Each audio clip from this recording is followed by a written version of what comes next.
All right, starting off with 1971, Yahya Khan का tenure था, and that is when the second partition took place. First partition कब हुई थी? In 1947 when Pakistan India से अलग हो गया था, ठीक है, पाकिस्तान इंडिया की पार्टीशन हो गई थी। अब सेकंड पार्टीशन है पाकिस्तान और बांग्लादेश की। तो याह्या खान के टेन्योर की पहले तो हम कुछ सक्सेसेस की बात करते हैं। He first finished the one unit scheme which had been heavily criticized, and it broke Pakistan back into separate provinces, announced that seats would be proportionate to the population, and this pleased the East Pakistan, which organized the first elections of basis of one man one vote. आपकी one unit scheme जो सिकंदर मिर्जा भी लाया था, one unit policy, उसको खत्म कर दिया गया था और यह यूब खान के बाद आया था, ठीक है। Now Pakistan was back into separate provinces. East Pakistan भी खुश हो गया था और वन मैन वन वोट वाला सिस्टम आया था जो आज तक आपके मुल्क में चल रहा है, which is one of the most fair elections in Pakistan कहा जाता है अगर हम धांधली को निकाल दें। अब फेलियर्स क्या है? He abrogated the 1962 Constitution and finished the Basic Democrat System. Basic Democrat System वो था जब अयूब खान था, he had 80,000 basic democrats, ठीक है, जो कि उसको हमेशा पता होता that would elect the president, and he obviously know किसी ने उनको रखा है तो ये उसी को हमेशा वोट ऑफ कॉन्फिडेंस भी देंगे। तो याह्या खान ने ये बेसिक डेमोक्रेटिक सिस्टम खत्म कर दिया था। He also postponed the first session of the newly elected assembly indefinitely and didn't let Mujib take power despite the fact that he won the elections fairly as well. Mujibur Rahman जब election जीत गया था तो उसको उसने आने दिया, विच वॉज कम्प्लीटली अनफेयर कि याह्या खान ने मुजीबुर रहमान को आने दिया। And he also took military action against the east Pakistan, क्योंकि वहां से बहुत से बंगाली याह्या खान की तरफ बोल रहे थे कि इसने क्यों मुजीब के साथ नाइंसाफी की है। So why did Mujib gave his 6 points? To achieve provincial autonomy, and he believed that West Pakistan was dominating East Pakistan through the central government. He thus wanted to achieve political rights. Mujib also wanted that taxes to be collected by provinces and not the center, and he believed that EP का जो unfairly spent होता revenue वो development पे सारी West Pakistan की लग रहा है। रेवेन्यू आ रहा है ईस्ट पाकिस्तान से तो ईस्ट पाकिस्तान पे ही लगना चाहिए। Why is it going to West Pakistan? Hence उसने इकोनॉमिक इंडिपेंडेंस की भी कुछ पॉइंट्स डाले थे अपने 6 पॉइंट्स के अंदर। Plus he also talked about minority rights, separate currencies, ताकि वो करेंसी जो ईस्ट पाकिस्तान को मिले वो वेस्ट पाकिस्तान अपने ऊपर ना यूज कर ले। तो वॉर क्यों हुई थी फिर 1971 में? या नेशनल असेंबली की मीटिंग्स डिले करता गया था जब अवामी लीग जीत गई थी ईस्ट पाकिस्तान से। और बहुत से लोगों ने फिर क्या कि ईस्ट पाकिस्तान के लोगों को लगा कि याह्या खान की गवर्नमेंट ने हमें धोखा दिया। उन्होंने क्या करना शुरू कर दिया? प्रोटेस्ट करना शुरू कर दिया, और याह्या खान ने इधर से उसको बहाना मिल गया कि इधर से प्रोटेस्ट हो रही, he started a military action against East Pakistan to suppress their opposition. Thousands were killed and thus rebelled in order to liberate themselves from the West Pakistan tyrannical government as well. Mujib was their main leader who was arrested by the army, and they now believed that they were being politically oppressed as well, thus rebelled to protect their rights. तो क्या reasons थे for the creation of Bangladesh? Largest export, अगर economic देखें तो बहुत सा jute जो east Pakistan में ग्रो होता था, सारा बजट भी ईस्ट पाकिस्तान के पास आता था, कमाए सारा ईस्ट पाकिस्तान और स्पेंड अपने ऊपर वेस्ट पाकिस्तान करते। प्लस अयूब खान के टाइम पे सिर्फ 22 फैमिलियां इतनी वेल्दी थी जो कि तकरीबन सारे इंडस्ट्रियल के एसेट्स वगैरह कंट्रोल कर रहे थे वेस्ट पाकिस्तान के अंदर। उसके बाद कुछ सोशल भी थे। सोशल ये थे कि आपके पास बंगाली और उर्दू का एक लैंग्वेज डिफरेंस था, ठीक है, बंगाली नेशनल लैंग्वेज नहीं थी, वो भी एक डिफरेंस था। प्लस आपका आर्ट, म्यूजिक, ड्रेस स्टाइल दोनों काफी ज्यादा फर्क होता था वेस्ट और ईस्ट की तरफ। उनके कंसिडर वेस्ट अपने आप को जरा बड़ा सुपीरियर कंसिडर करता था, ईस्ट अपने आप को जरा नहीं करता था ज्यादा। And since west Pakistan wanted Urdu, Jinnah भी तो उर्दू चाहते थे हमेशा से कि वही लैंग्वेज हो, तो ये भी एक सोशल रीजन था। पॉलिटिकल और मिलिट्री रीजंस में वही आ जाते हैं कि वो याह्या खान ने अवामी लीग की विक्ट्री को माना नहीं, ईस्ट पाकिस्तान को सप्रेस किया, ठीक है, वो मिलिट्री एक्शन ले लिया, रूल करने लग गया इस्लामाबाद में। 1970 इलेक्शंस के बाद वो सारे असेंबली सेशंस भी पोस्टपोन करने लग गया था। प्लस उसने 6 पॉइंट्स भी रिजेक्ट कर दिए थे। एंड शेख मुजीबुर रहमान भी अरेस्ट हो गया था। फिर बंगाल में फ्लड आ गया था, फ्लड के टाइम उसने रिलीफ नहीं प्रोवाइड किया था याह्या खान ने। रिलीफ बकायदा उल्टा किसने प्रोवाइड कर दिया बांग्लादेश ईस्ट पाकिस्तान को? इंडिया ने। इंडिया ने वो साइक्लोन के दौरान जो 1970 भोला साइक्लोन आया था उसमें इंडिया ने उनको रिलीफ प्रोवाइड कर दी, करना तो वेस्ट पाकिस्तान को चाहिए था। फिर उस वक्त इंडियन ट्रूप्स ने इंटरवेंशन किया और 1971 की वॉर हो गई पाकिस्तान और इंडिया के दरमियान, where East Pakistan was angry. उनको एक और भी एंग्री ये था पॉलिटिकल रीजन पे कि हमारे इतने बड़े बड़े प्राइम मिनिस्टर्स आए हैं, इस्कंदर मिर्जा या हुसैन शहीद सोहरवर्दी, उनको इतनी दफा आपने डिसमिस किया which was completely unjust. So that was all for Yahya Khan and east Pakistan. Next हमारे पास आता है जुल्फिकार अली भुट्टो। जुल्फिकार अली भुट्टो की कुछ डोमेस्टिक पॉलिसीज देखेंगे।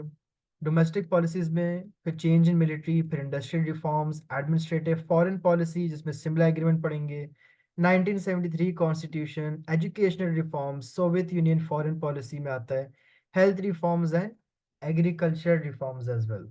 ठीक है। पॉलिसी जो होती है, पॉलिसी होती है दो टाइप्स की, याद रखें। एक होती है डोमेस्टिक, ठीक है, और एक होती है आपके पास फॉरेन।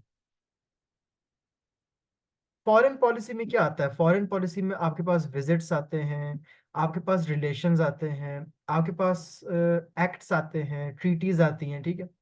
डोमेस्टिक के आगे, डोमेस्टिक का मतलब होता है मुल्क की बात हो रही है, अपने मुल्क की बात हो रही है। अपने मुल्क में फिर एक आते हैं पॉलिटिकल, और एक में आ जाते हैं आपके पास agriculture, industry, social, health, economic, ठीक है। और पॉलिटिकल के अंदर भी आगे टाइप्स होती हैं, जैसे कि कॉन्स्टिट्यूशन, ठीक है। कॉन्स्टिट्यूशन आ जाएगा इसके अंदर, या कैपिटल चेंज हुआ, या बेसिक डेमोक्रेट्स टाइप, ये चीजें।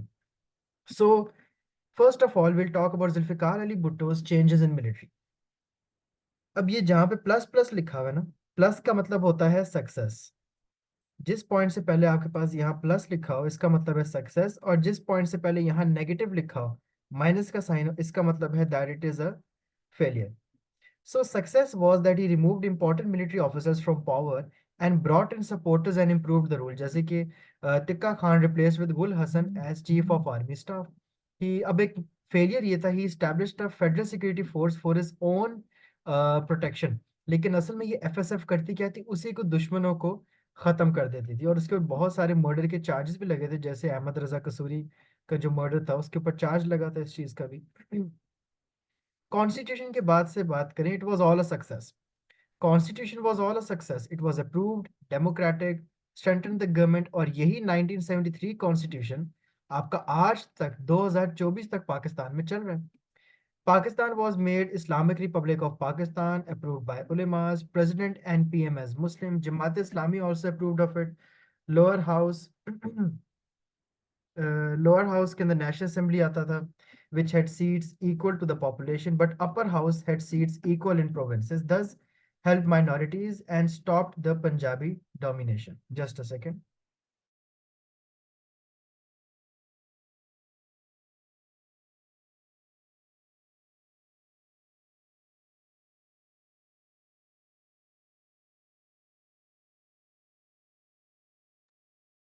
सो लोअर हाउस के अंदर जो नेशनल असेंबली था had equal seats to the equal population, और एक सेनेट भी हो गया था। एग्रीकल्चर में इसके दो कुछ नेगेटिव पॉइंट्स थे। लैंड रिफॉर्म्स जो बन गई थी, इससे क्या होता था कि ट्रांसफरिंग लैंड्स का था कि अगर किसी को खरीदना पड़े तो टेनेंट के पास जो वहां पे मजदूर होता है, अगर कभी मालिक ने अपनी जमीन बेचनी हो, सबसे पहले उसको चाहिए कि अपने वहां काम करने वाले मजदूर से पूछे जिसने मुलाजमी वहां पे रखे हुए हैं, टेनेंट्स वगैरह से या किराएदारों से। लेकिन ये भी प्रॉपरली काफी यूजलेस था। ये पॉलिसी भी बहुत फेलियर थी और यूजलेस थी। क्यों? क्योंकि मैंने अगर अपनी प्रॉपर्टी बेचनी है, पहला हक ये है कि मैं किसी और से ना पूछूं, अपने ही किराएदारों से पूछूं। लेकिन फायदा क्या कि अगर वही आपके टेनेंट्स ही गरीब है और वो आपसे ले ना पाए, तो this was a failure. Industries में ही नेशनलाइज ऑल इंडस्ट्रीज, जिसकी वजह से आपका इन्फ्लेशन रेट काफी नीचे गया था, 25% आपकी महंगाई कम हो गई थी और इकोनॉमिक ग्रोथ बढ़ी थी। आपने प्राइवेटाइजेशन खत्म कर दी, हर इंडस्ट्री को अपने अंडर डायरेक्टली कंट्रोल के अंदर ले आए थे। Lack of experts, qualified managers to run these, since there was no education system to produce qualified teachers. Education की बात करें, free education was provided but still administration proper नहीं हो सका था। चाइल्ड लेबर अभी भी बहुत ज़्यादा था, एंड लिटरेसी रेट इसके बायस भी कि आपकी एजुकेशन रिफॉर्म्स इतनी सक्सेसफुल थी, सिर्फ 1% आपका लिटरेसी रेट पाकिस्तान का बढ़ सका था। हाँ, हेल्थ रिफॉर्म्स की बात की जाए, बहुत अच्छी हेल्थ रिफॉर्म्स थी। आपकी लाइफ एक्सपेक्टेंसी काफ़ी लो हो गया था, इन्फेंट मोर्टालिटी रेट कम हो गया था, रूरल हेल्थ सेंटर्स, एक बेसिक हेल्थ यूनिट्स और रूरल हेल्थ सेंटर्स, ये किसने इंट्रोड्यूस किया था? भुट्टो ने, जो आज तक आपके हर हलके में, ठीक है, हर डिस्ट्रिक्ट में, हर तहसील में बीएचयूज और आरएचसीज मौजूद है। Plus All medicines had to be sold under medical names, cheaper and uh, more affordable. But it also meant less investment by foreign companies and substandard medicines. Administration की बात करें, पे स्केल्स और सैलरीज काफी यूनिफाई हो गई थी, लेकिन जो सीएसएफ थी, it reorganize the CSF into numerous levels. Foreign policies बहुत ज्यादा सक्सेस थी, जैसे कि सिमला एग्रीमेंट ऑफ 1971 जो प्रिजनर्स ऑफ वॉर वापस आए, Kashmir agreement, and Bhutto also visited Soviet union. उस सोवियत यूनियन विजिट करने से ये फायदा हुआ कि पाकिस्तान में आपकी पहली स्टील मिल लग गई थी। अगर क्वेश्चन पूछे why Bhutto came in power, Bhutto क्यों पावर में आया था आफ्टर याह्या खान, एक दो तीन रीजंस है। पहली बात तो आर्मी इंडिया में डिफीट हो चुकी थी और याह्या खान की बेइज्जती थी, ही वाज डिस्ग्रेस्ड, और आर्मी बिल्कुल लोएस्ट ग्रेड पे आ चुकी थी, तो Bhutto took the opportunity to seek power as well. दूसरा रीजन ये था, east Pakistan had been lost and it became Bangladesh, Yahya and army were blamed, so Bhutto ने ये भी एडवांटेज लिया and the force Zia down an attempt to shape Pakistan as well. His programmes of reforms, इन्होंने इसको बहुत बहुत ज्यादा फेमस किया था भुट्टो को। Food clothing shelter, food clothing shelter क्या होता है, रोटी कपड़ा मकान। इसका जो एक रिफॉर्म था, रोटी कपड़ा मकान, this was one of the reforms of Bhutto that actually gained a lot of popularity and helped him gain power in Pakistan as well. रोटी कपड़ा मकान। Then why did Bhutto fell from power? Bhutto ने 1977 के elections rig किए थे, which was apparent with PPP's shocking landslide victory. In some areas, the results were announced even before the votes were counted. तो धांधली का इल्जाम भी इसके ऊपर लगा था। पीएनए पीएनए जो इसके खिलाफ ऑपोजिशन लाइन्स थी, इन्होंने बहुत स्ट्राइक्स, प्रोटेस्ट और डेमोन्स्ट्रेशन शुरू कर दी थी पाकिस्तान में, और इस इंस्टेबिलिटी की वजह से भुट्टो फेल फ्रॉम पावर, और यहीं पे जिया जो उस वक्त चीफ ऑफ आर्मी स्टाफ था, उसको मार्शल लॉ लगाने का भी मौका मिल गया था। The economic policies angered the populace, nationalization, land reforms, and began to work against his rule. Then why was Bhutto executed? When Zia released Bhutto, he tried to reassert his political power by gaining the support of the people, and this was a threat of rule of Zia. उसको ये था कि भुट्टो को release करने से दोबारा political power और support gain कर जाएगा। तो Bhutto was then accused of a murder of a political opponent by FSF। इसके ऊपर एक इल्जाम लगा ना कि भुट्टो ने एफएसएफ को भेज के अहमद रजा कसूरी को मरवाया था, और ये ट्रायल टुक प्लेस फॉर 2 साल तक ये ट्रायल चला था, और एंड पे पता लगा कि Bhutto was found guilty. Bhutto had also threatened Zia that he would charge him for tampering with the constitution. Zia को था कि हाँ, मुझे सजा मिल जाएगी कि मैंने कॉन्स्टिट्यूशन टैम्पर किया। तो hence under the article 6 of the constitution के ऊपर, जिसके ऊपर इसको पनिशमेंट मिलने वाली थी जिया को, इसने भुट्टो को एग्जीक्यूट करवा दिया उस मर्डर के केस के ऊपर जल्द से जल्द। एंड देन केम जियाउल हक इन रूल। जियाउल हक जब आया, his own focus on Islamisation, Hudood ordinances, जैसे कि इस्लामिक पनिशमेंट से बेस किया, because he believed in Islamisation. If Pakistan is to be an Islamic republic of Pakistan, it has to be Islamisation based. Cutting of hair, दाढ़ी, lashing for adultery. इसके एक success ये हुआ था कि क्राइम रेट आपका बहुत ज्यादा कम हो गया था पाकिस्तान में, जो कि उलेमा को भी काफी ज्यादा प्लेस कर रहा था। बट अगेन ये था कि रॉन्ग इम्प्लांट किया गया था। फेडरल शरीयत कोर्ट भी इस्टेब्लिश किया गया था, which would give decisions in the light of Quranic laws and Hadith, जिसने बहुत से मुस्लिम सर्कल्स को भी सेटिस्फाई किया था। और हर लॉ जो है वो कुरान, हदीस, इजमा और क्यास की बेसिस पे आपकी इस्लामिक जुडिशरी काउंसिल भी बैठा करेगा। Zakat ordinances were also introduced which deducted from the savings of bank accounts every year on first Ramzan.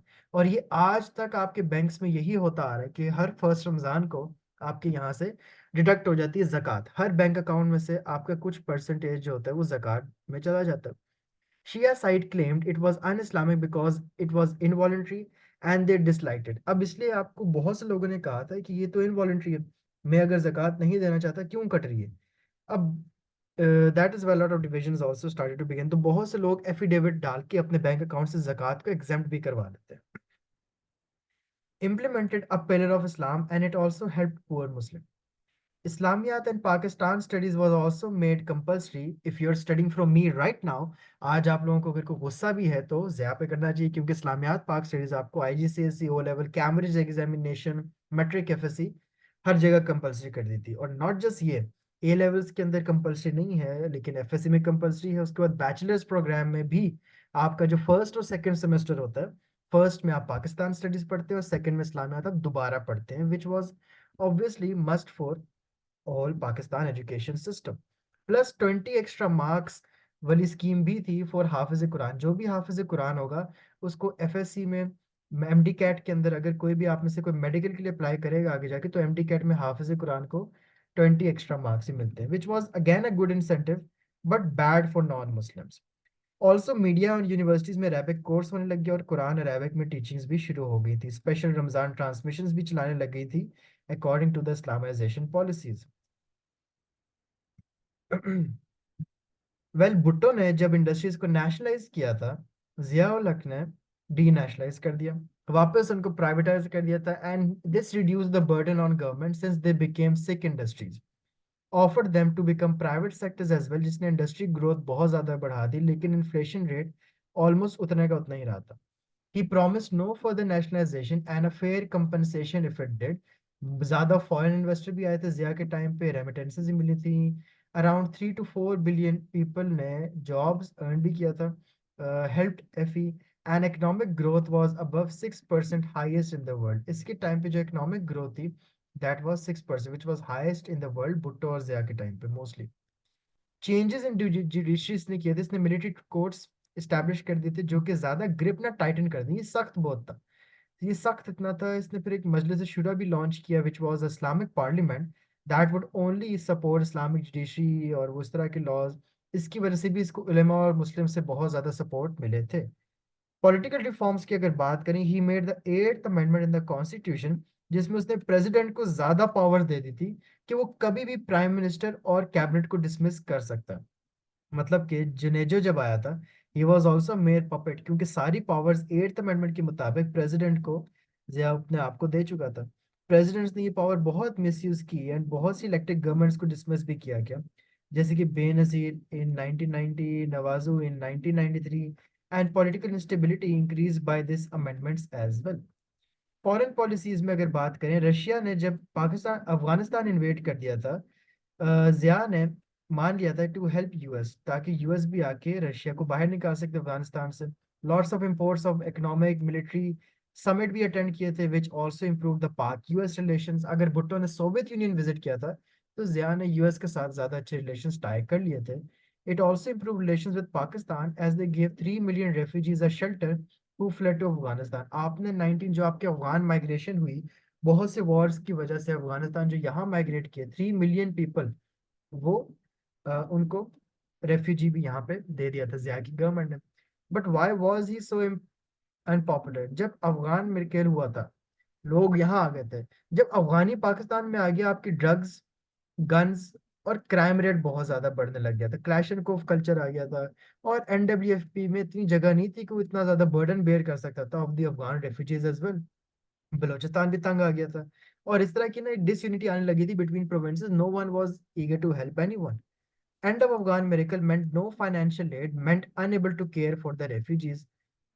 So why was Junejo, the PM of Zia, dismissed by Zia in 1998? क्योंकि he called an all-party conference as this meant civil government was acting independently. Junejo also did an inquiry into Ojri camp incident with intention to blame those involved, meant Zia could also be punished as the army chief staff. Junejo's government was also not promoting Islamic practices, और Junejo government corrupt भी थी। तो ये कुछ reason थे that why Junejo was actually dismissed.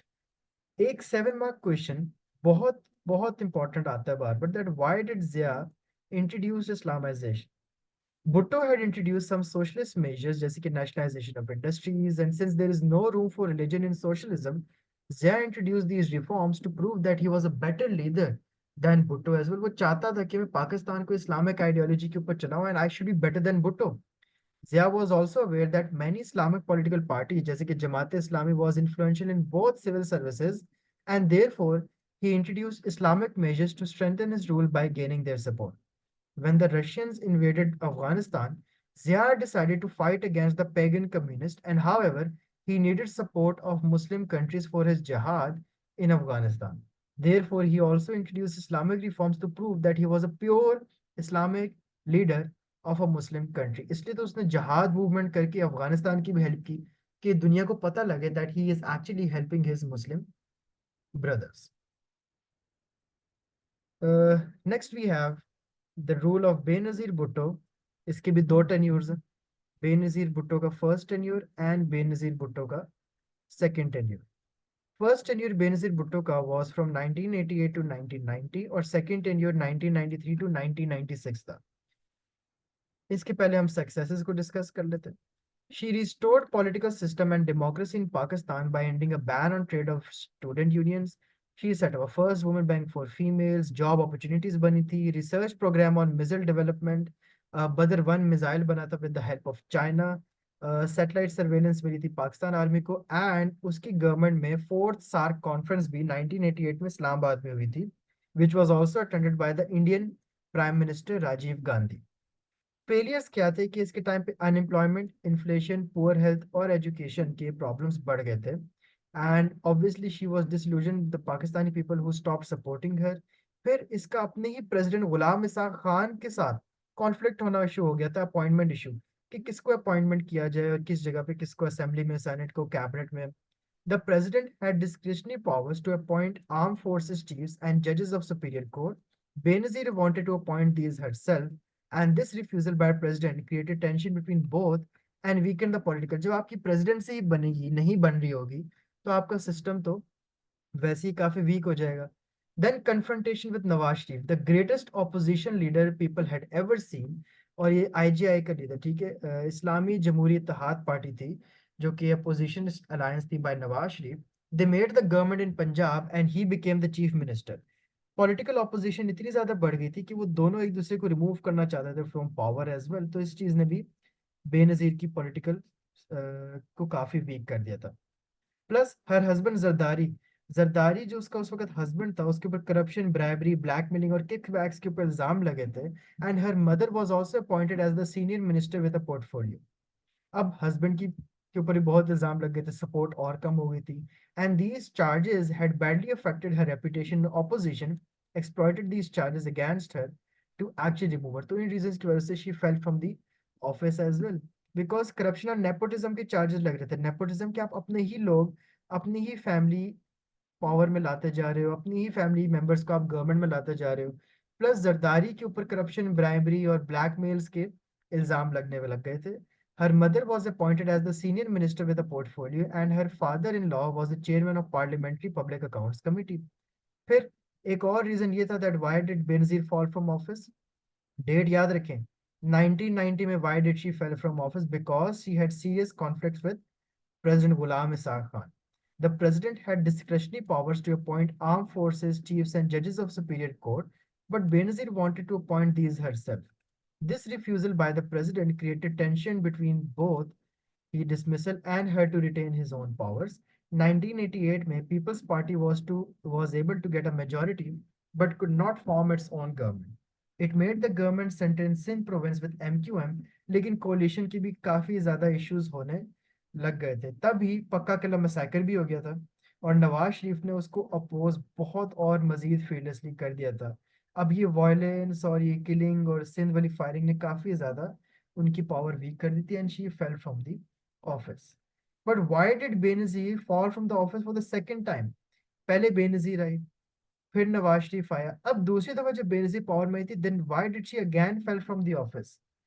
Nusrat Bhutto wanted Mir Murtaza as the head of PPP and also as the prime minister. Benazir का एक भाई भी था मुर्तजा भुट्टो, और लेकिन अगेन नुसरत भुट्टो को आसिफ अली जरदारी भी नहीं पसंद था कि क्यों आसिफ अली जरदारी की माननी होती इसने एक तरफ. एंड प्लस शी वांटेड कि उनकी बेटी नहीं बल्कि बेटा पीएम बने. अब हुआ क्या था कि बहुत से प्रोटेस्ट हुए थे एक दिन मुर्तजा भुट्टो के थ्रू, तो सिंध पुलिस ने फायरिंग शुरू कर दी ऑन द प्रोटेस्टर्स और उसमें मुर्तजा भुट्टो की डेथ हो गई थी. लोगों ने ये इल्जाम डाला कि सिंध पुलिस किसके अंडर आती थी? बेनजीर भुट्टो के अंडर. तो मतलब बेनजीर भुट्टो ने ही सिंध पुलिस के थ्रू अपने भाई को मरवाया.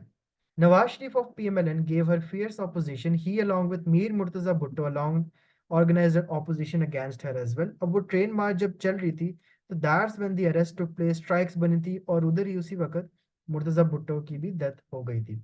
उस वक्त अगेन जरदारी के करप्शन की भी चार्जेस चलते जा रहे थे. She clashed with the superior courts and the judges as well. And in 1966, Supreme Court and four provincial high courts ordered the sacking of 24 judges appointed by her government. The Supreme Court further ordered the federal government to appoint judges on permanent basis rather than on acting basis. Then came Nawaz Sharif, ठीक है। नवाज शरीफ का अब हम tenure पढ़ते हैं। जब ये पहली दफा बेनजीर के बाद आया था, और फिर जब बेनजीर दोबारा ऑफिस से गिरी थी, फिर again Nawaz Sharif came into power till 1999। Successes क्या थे? He started the National Reconstruction Program to develop industries, nationalization policies को रिवर्स किया था, प्राइवेटाइजेशन फॉलो की थी। उसके बाद hydro power project Gwadar mini port, जो कि 1400 मेगावाट एनर्जी डेवलप कर सके, जिसकी वजह से बहुत ज़्यादा इकोनॉमी बढ़ी थी पाकिस्तान की। Motorway was also made between Islamabad and Lahore and addressed important federal issues as well, जैसे कि वाटर अपॉइंटमेंट अकॉर्ड था, नेशनल फाइनेंस कमीशन सेटल किया था। And also he introduce 13th amendment. 13th amendment में ये था कि जो प्रेसिडेंट के पास अनफेयर पावर थी ना, जब मर्जी पीएम को रिमूव कर दे, ये इसने 13th अमेंडमेंट चेंज की कि अब प्रेसिडेंट प्राइम मिनिस्टर को रिमूव नहीं कर सकता। had been used to dismiss four PMs as well, and it brought back the original shape of 1973 constitution and provided political stability to Pakistan. Failures में cooperative society scandal हो गया था, which was a state owned, और बहुत से लोगों ने इसके अंदर अपने शेयर और इन्वेस्टमेंट की थी, जो कि डूब गया था। हुआ ये था कि जो शरीफ की फैमिली थी, उसने कुछ मिसमैनेज कर दिया था फंड्स का, जिसकी वजह से नवाज शरीफ की रेपुटेशन बहुत गिर गई थी और लोगों का पैसा गुम गुम गया था। इसको बीसीसीआई स्कैंडल भी कहते हैं, cooperative society scandal. Also, Shariat bill was passed in 1991 to make Quran and Sunnah the law, but there was little done to enforce the law. तो आपने जो भी इस्लामाइजेशन करने की कोशिश की थी, वो कभी इन्फोर्स हुआ ही नहीं था। इसके अलावा इसका कॉन्फ्लिक्ट प्रेसिडेंट इसहाक खान से चला था। इसहाक खान चाहता था कि 8th अमेंडमेंट रहे, लेकिन ऑब्वियसली नवाज शरीफ चाहता था 8th अमेंडमेंट खत्म हुआ, and he brought about 13th amendment, जो कि अब इसहाक खान को ये पावर नहीं देती कि वो उसको निकाल सके। Then Isaac placed General Abdul Wahid Kakad before he could, and thus tension clashes between these and foundations also weakened for the government, जो कि obviously नवाज पॉपुलर नहीं था, उसकी प्रेसिडेंट से नहीं बन रही थी। General Jahangir Karamat was dismissed by Nawaz due to his suggestions being considered military intervention. The dismissal of the four-star general damaged civil-military relationship and paved the way for a military coup. So, दो दफा हम देखते हैं, why did Nawaz Sharif fell from office during his first tenure, and then why did Nawaz Sharif fall from power during his second tenure? और जब वो second tenure से गिरा था, उसी वक्त तो Musharraf came into power in 1999. Why did Musharraf came into power in 1919, and why did Nawaz fall from power in 1919 has the same answer. Why did Nawaz Sharif fell from office in 1993, and why did Benazir Bhutto came into power in 1993? इसका भी answer same होगा। तो देखो answers कुछ link भी करते हैं। पहली बात तो आपका येलो कैप स्कीम फेल हो गई थी, लोग सॉफ्ट को लोन्स दे रहे थे और फिर बाद में खुद ही बेचने लग जाते थे, क्योंकि लोग इंस्टॉलमेंट नहीं पे कर रहे थे वापस। आपने येलो टैक्सी तो दे दी, लेकिन लोग इंस्टॉलमेंट पे कर नहीं रहे थे। तो this brought about a major economic crisis as well. State own cooperative society scandal, जो वो डिपॉजिट्स का इशू हुआ था, ये भी था। और तीसरा रीजन जो उसकी प्रेसिडेंट इसाक खान से नहीं बन रही थी। Number one the yellow cap scheme, number two cooperative society scandal, number three his disagreements with president Ishaq Khan. लेकिन जब दोबारा आया था बेनजीर के बाद, फिर क्यों गिरा था? बिकॉज प्लेन कंस्पिरेसी हो गई थी।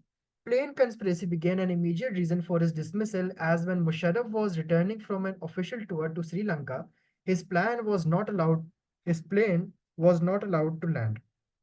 नवाज शरीफ ने इसका प्लेन हाईजैक करवा दिया, तो ऊपर ही।